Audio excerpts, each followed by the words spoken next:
Namo tassa bhagavato arahato samma sambuddhassa. Namo tassa bhagavato arahato samma sambuddhassa. Namo tassa bhagavato arahato samma sambuddhassa. Pamadamanu yunjanti baladumme dino jana appamadancha medhavi dhanang settang varakkati. Ma pamadamanu yunjeta ma kamarati santavang appamatto hi jayanto papoti vipulang sukhang. Venerable Chief Nayaka Hamduro and Venerable Sir, friends and children in the Dhamma, good evening and welcome for our Saturday regular Dhamma Talk. We are continuing with the Dhammapada, the second Vagga, the second category, called the vigilance, the Appamada. Here Buddha, based on a particular incident that happened during his times in the Jetavanarama monastery in Sravati. Now it so happened there was a festival called at the time Bala Nakhatta festival. Translated, it means the festival of simpletons, the festival of ignorance, the festival of the foolish. Those people in the city were given a week, 1 week, to behave as they wish, to talk as they wish. When they are given that permission that they can behave or talk as they wish, can you imagine the way they behave and the talk? It is usually the vulgar way, vulgar behavior, vulgar talks, rude behavior, cruel behavior, because there is no punishment, nobody to punish them. They are given the freedom. So the coarse speech and the vulgar action is happening throughout the city. People come to the houses. In front of the house they talk all those rude, vulgar words and behave in a wicked way until they are given something, some money. They won't get out of that place. So this is a week for the people who haven't developed within, for them to surface their suppressed, rude, vulgar, wicked tendencies. And these were the days the noble, those people who have been practicing and tamed themselves, for them to suffer. At that time there were 5 million noble disciples of Buddha in Savatthi. Such a huge city. It was a kind of the business city for India, rich city. And Buddha had millions of followers. Those followers asked the Buddha, Bhagavan, please don't come out. And also your noble disciples, monastics, please ask them not to come out. You can be harmed by evil words or actions. So better not to come out. We will provide you food for 7 days. And you stay in. Don't come out. And the Buddha agreed. He did not come out. And after the 7 days, the Buddha came out. He came for a dana prepared by these devotees. And they told the Buddha that their heads would have burst by having heard all those evil, wicked, coarse speech of those people.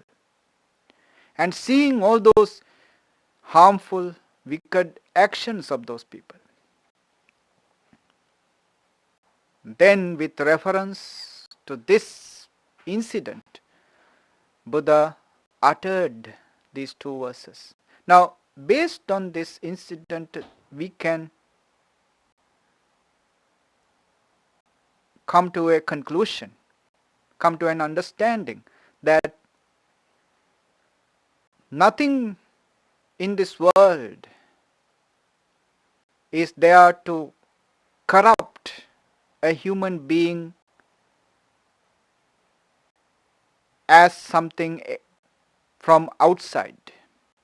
The corruption is already there within the human being. We have the corruption within.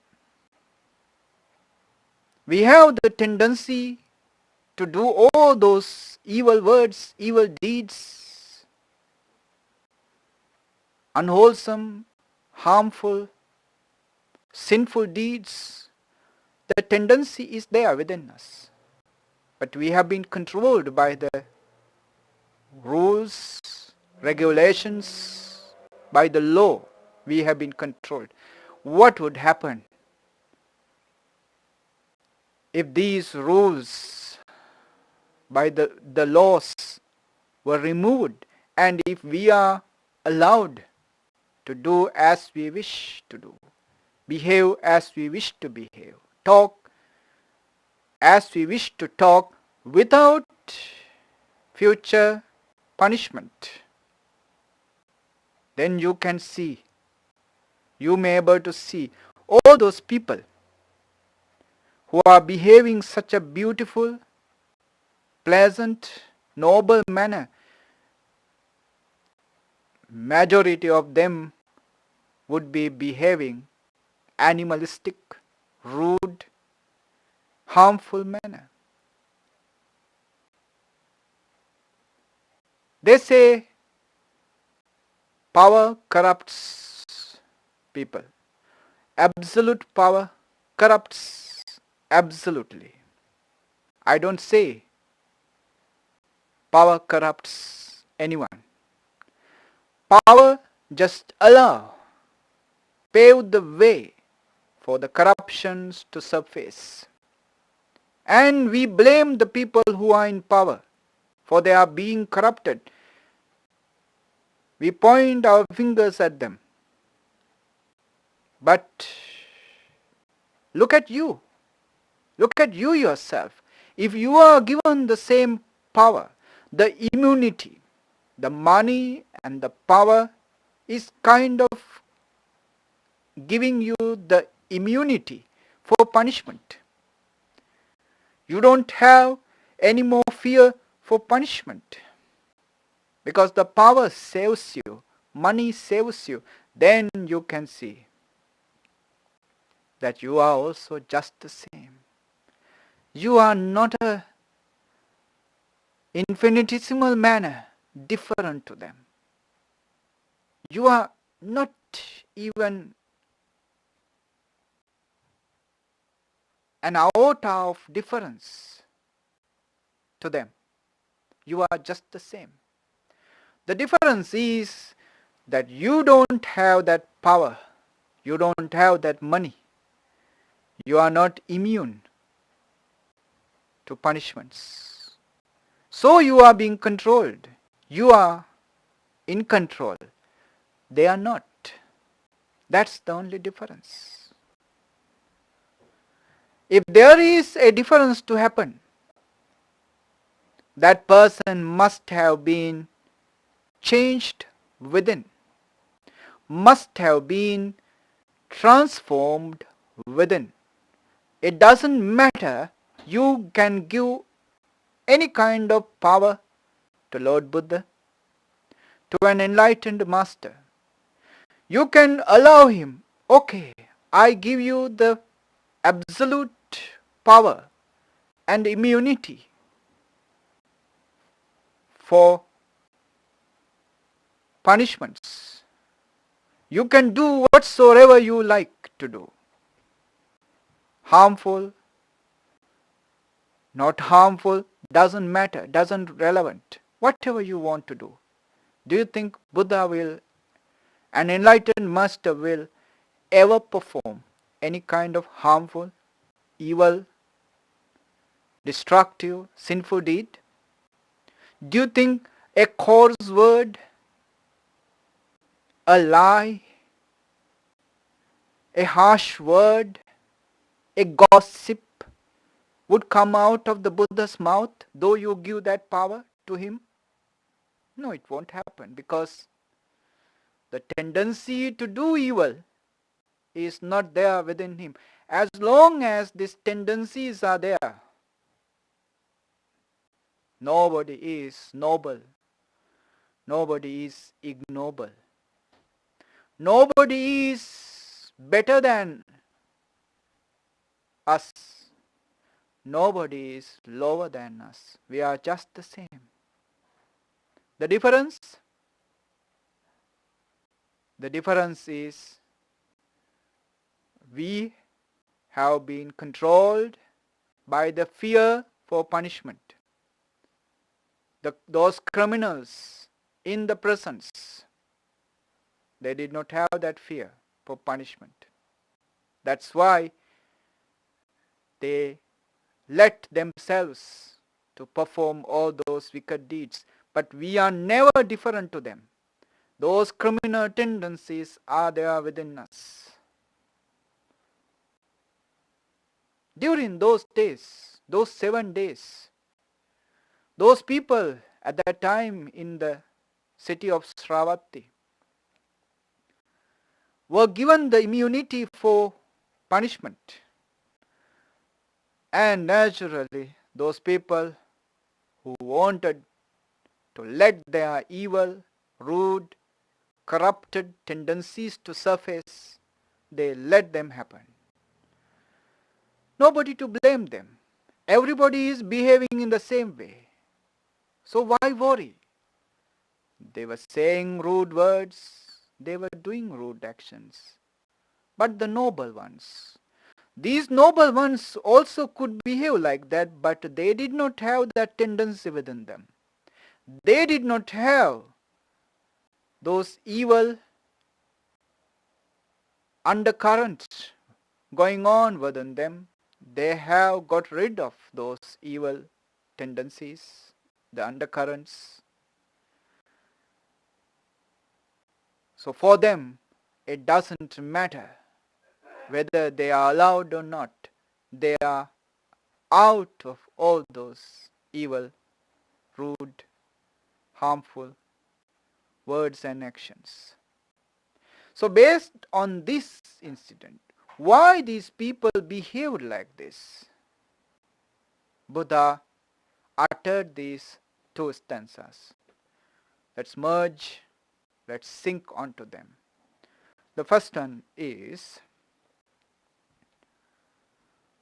Pamada manu yunjanti bala dumme dino jana apamadang cha me dhavi dhanang setang varakati.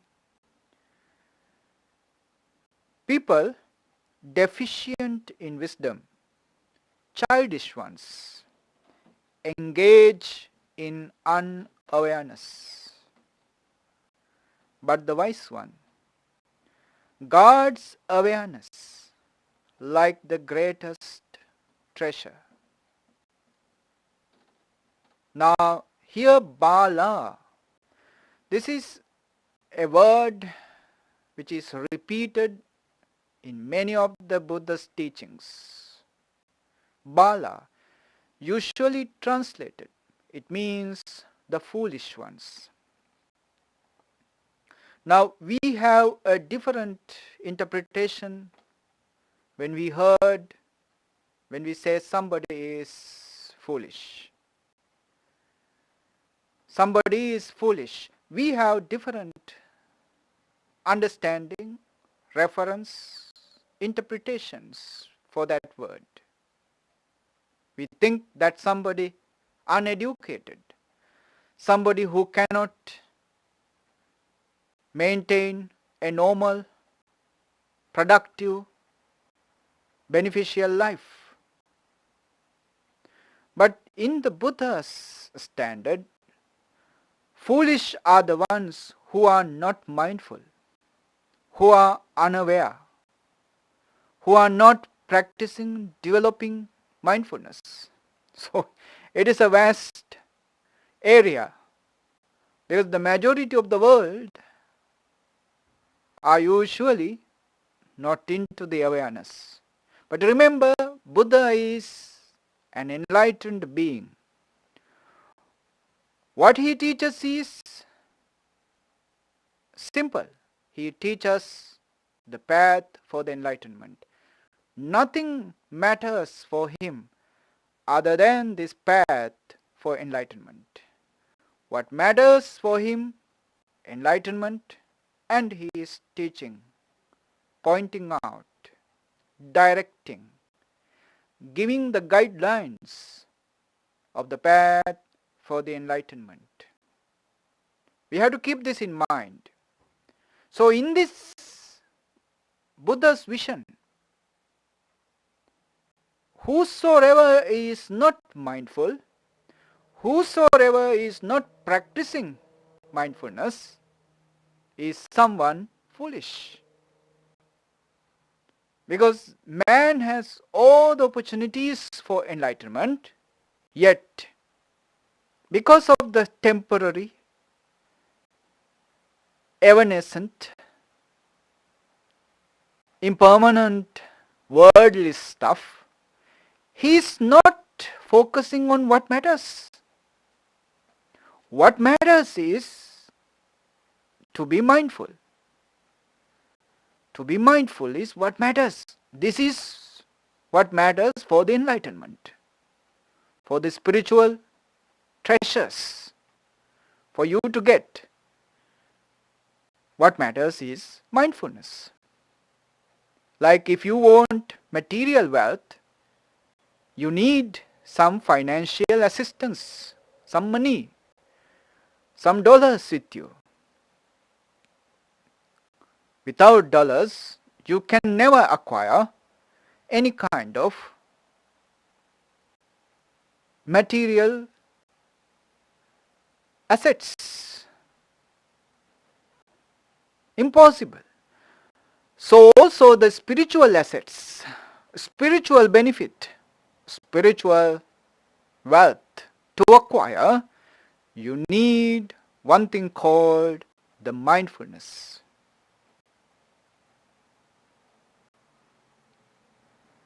Human beings, all human beings, irrelevant to any kind of language you speak, to any kind of race, religion, ethnicity, to whatever color you belong, irrelevant to none of those differences. Man is capable of practicing mindfulness. That's the beauty in it. Mindfulness is universal. All conscious beings can practice mindfulness.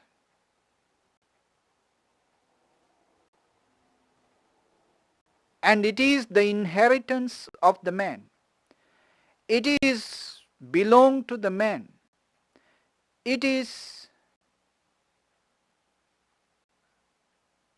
the right of the human beings. Buddha sees mindfulness in that point of view.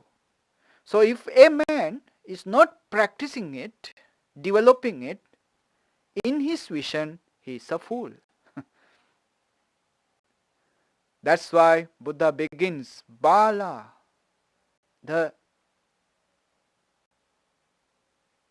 fools, those who are unmindful, those who do not practice mindfulness. Dumme dino jana, those who are not wise, not intelligent. Medha is intelligent.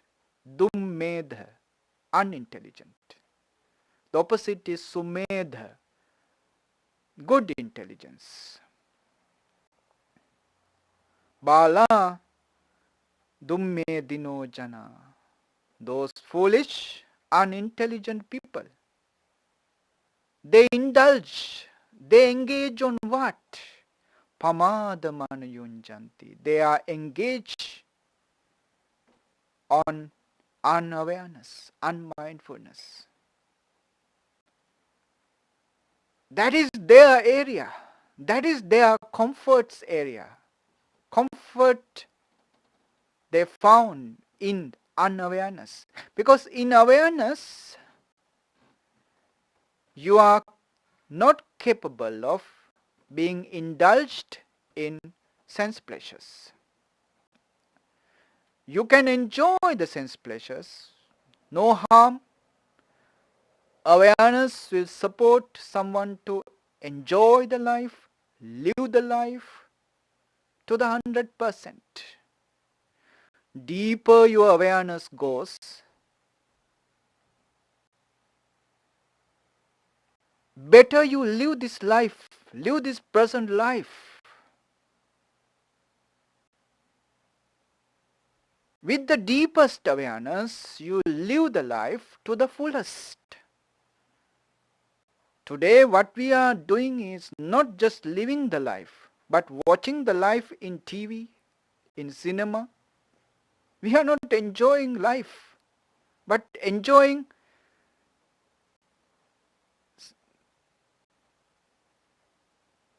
the lives lived by others. We have all the capabilities to enjoy this life to the fullest. But we just watch somebody else's enjoying the life in TV or in cinema. But the awareness, when we practice mindfulness, it supports us to enjoy, to live this life as if we are living the last day on this earth. It is how we should live. But we are always planning to live in the future. While working, we think, okay, once I am retired, I will live like this, like that. I will travel like this and like that. I will rest on the beaches like this, like that. All plans.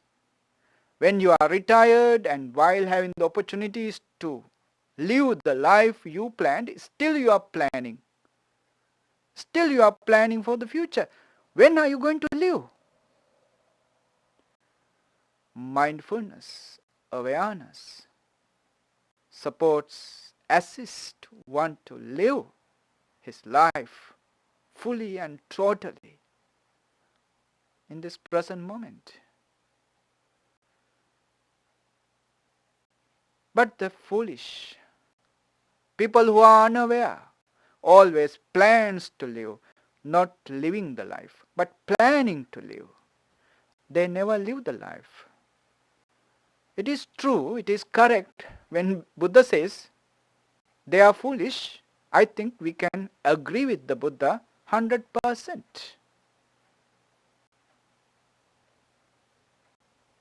So he says, Pamadamanu yunjanti bala dumme dinojana.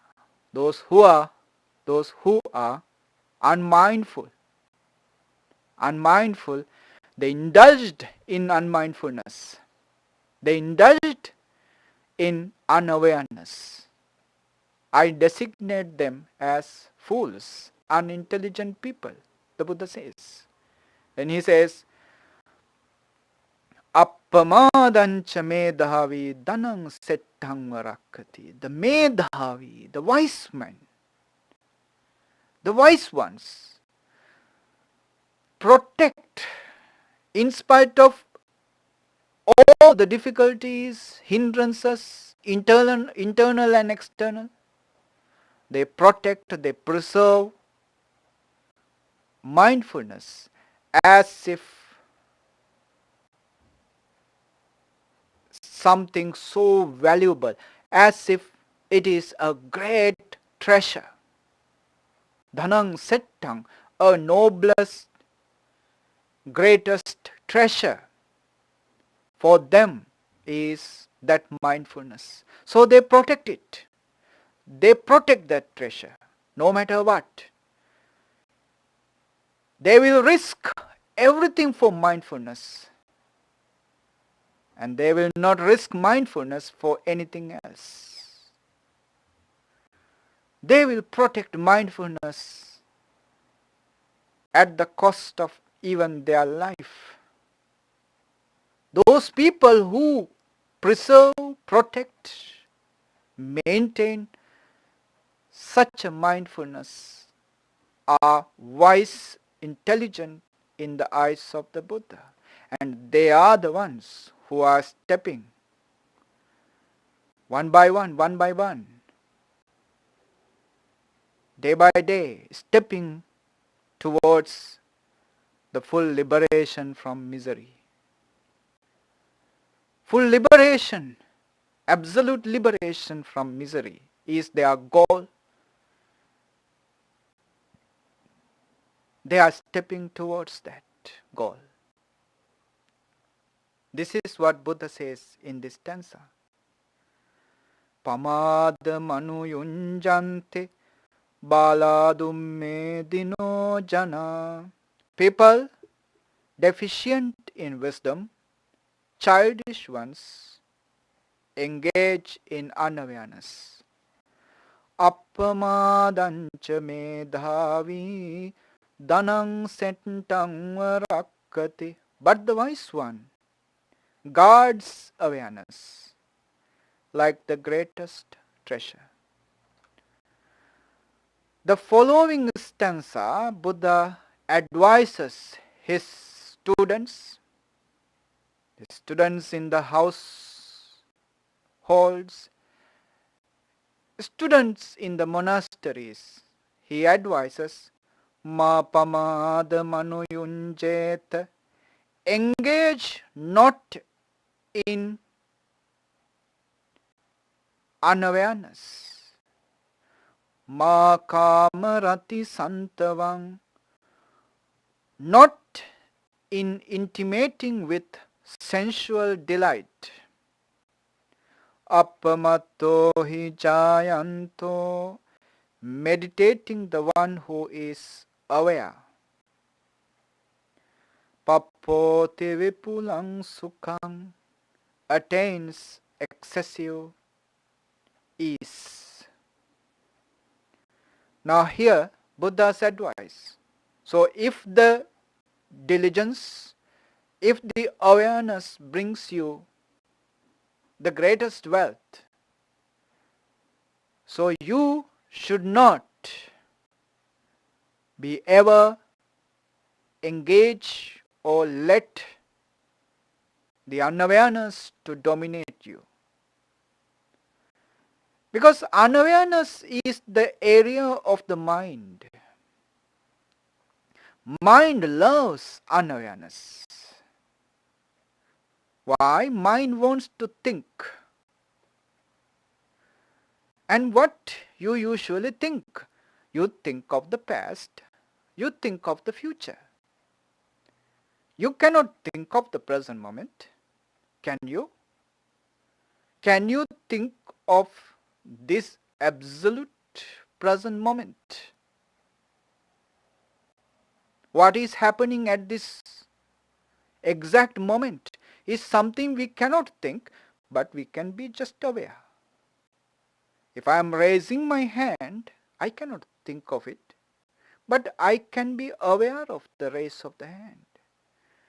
And if I do it with awareness, I can see there is such a great beauty in it, a great charisma in it. Not automatic, not robotic, not mechanical, but with such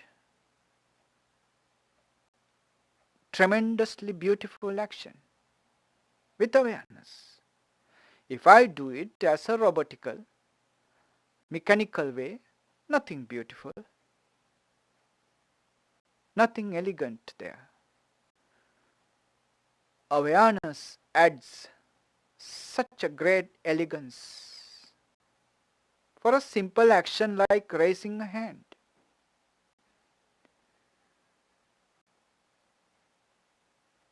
This is where the mind dies. This is where the mind has no function. Only simple awareness. If you want to think of it, you can think of the ways that you raised your hand in the past, or that the ways that you are going to raise your hands in the future, but not the present moment. Present moment you have, if you have to do something, you can just be aware of it, nothing else. So if a person trains himself to be in this present moment, to be with the body and its functions, to be with the things happening in the surrounding, to be with the functions, manifestations that is occurring in this present moment. If one were to be with them without allowing the past memories and future plans, future dreams to interfere, then he is a person who is aware. Of course, the mind time and again will interfere, come and interfere, because mind is kept in hunger. You are neglecting the mind. You are rejecting the mind. You are keeping the mind fasting. No food for the mind. Food for the mind are the thoughts. And the thoughts arise in the lies, not in the truth. What are the lies? Your past is a lie in the sense it is not in the reality. Your future is a lie, it is not in the reality. Reality is the present moment. The truth is the present moment. Everything else is falsehood. Mind functions in the falsehood, in the lies, in the substantially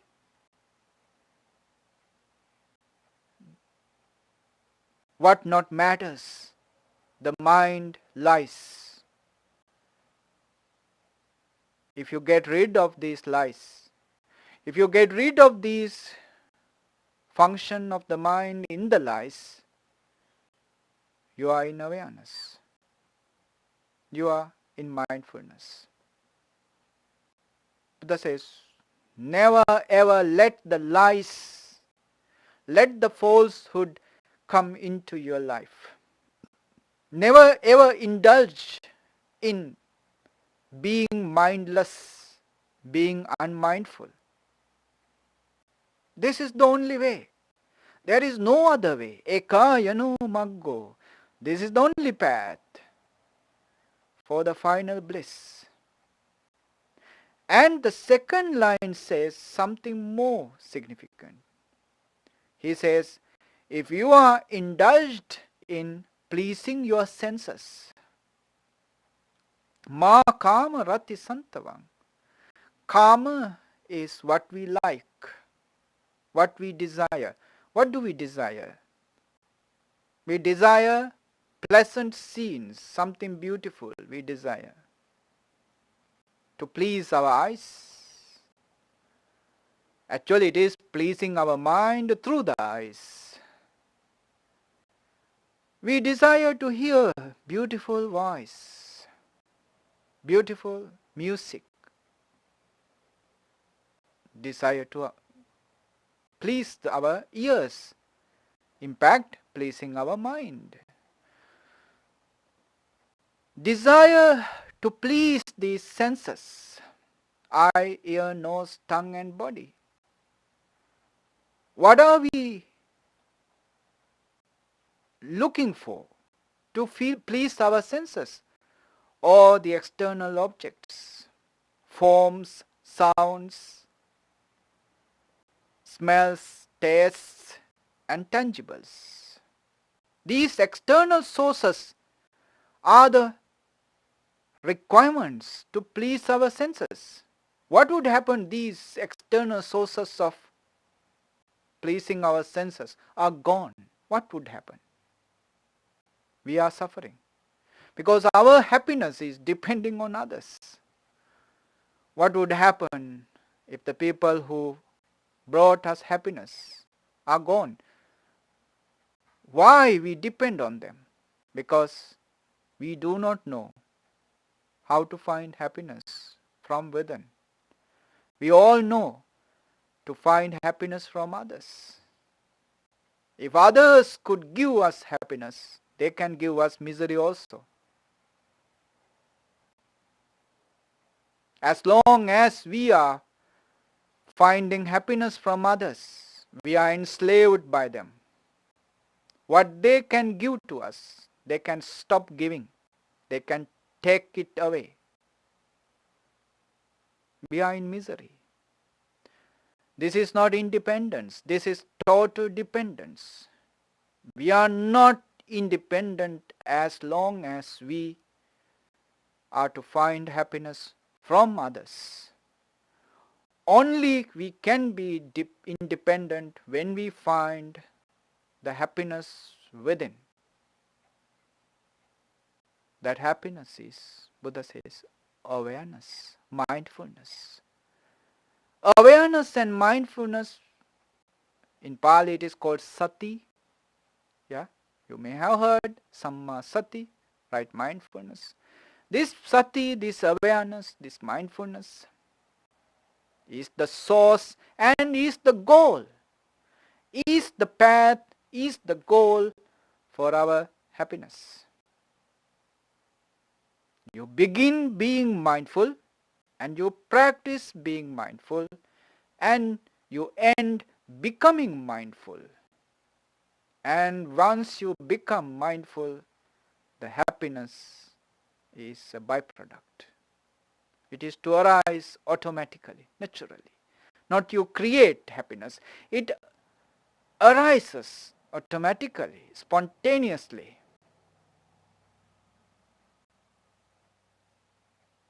It is to arise together, simultaneously with the mindfulness.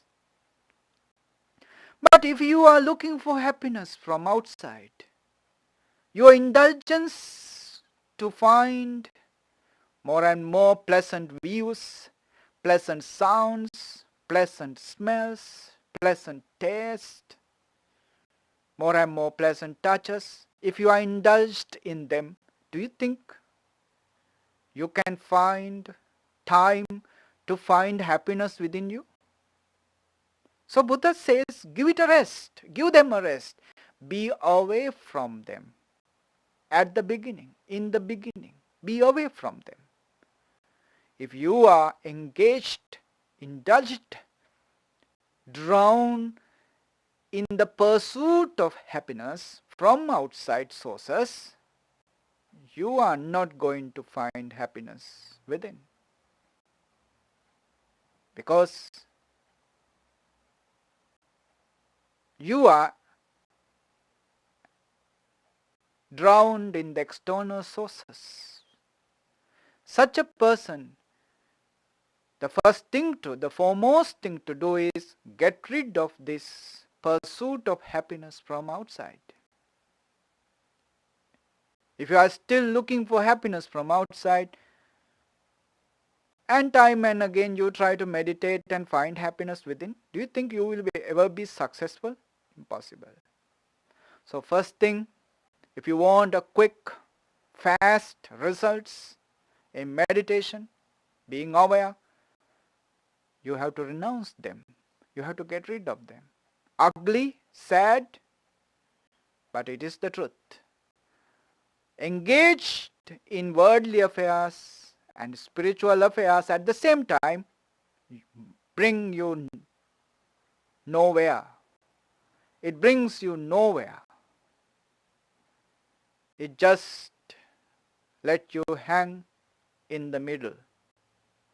So you have to give up something. Give up one end of the pursuit for the other end to achieve. You want the spiritual development, pursuing the sensual pleasures must be kept aside. That's what Buddha says in the second line. Ma kamarati santavang. Not in intimacy with sensual delight. Appamatto hijayanto. Such a person, when meditating, he becomes concentrated. He becomes focused. His mind is aware, mindful. He papoti vipulan sukhang, attains to the extensive comfort, ease. So these are the two verses that the Buddha uttered. Let me repeat it again, because it will help a better memory. Pamada manu yunjante baladum medino jana appamadang cha medhavi dhanang settang varakkate. People deficient in wisdom, childish ones, engage in unawareness, but the wise one guards awareness like the greatest treasure. Ma pamada manuyunjeta ma kamarati santavang appamatto hi jayanto papoti vipulang sukhang. Engage not in unawareness, nor in intimacy with sensual delight. Meditating, the one who is aware attains extensive ease. These are the meanings of these two stanzas. Es Dhammo Sanantano. This is an eternal truth. Let's share all the happy, joyful thoughts that arise in our hearts by sharing this Dhamma, by listening to this Dhamma with our departed ones and the Devas. May the Devas, invisible protectors of yours, protectors of the Dhamma, divine beings, deities, be rejoiced with these merits. May their present existences become blissful, happy and peaceful by the power of these merits. May their protection, may their guidance be with you all. May our departed ones be rejoiced with our merits, wherever they are, however they are. May these merits be supportive for them. Help them. Help them to move on to a better existence, better life. And finally, may these merits pave the way for all of us for the final liberation of Nibbana.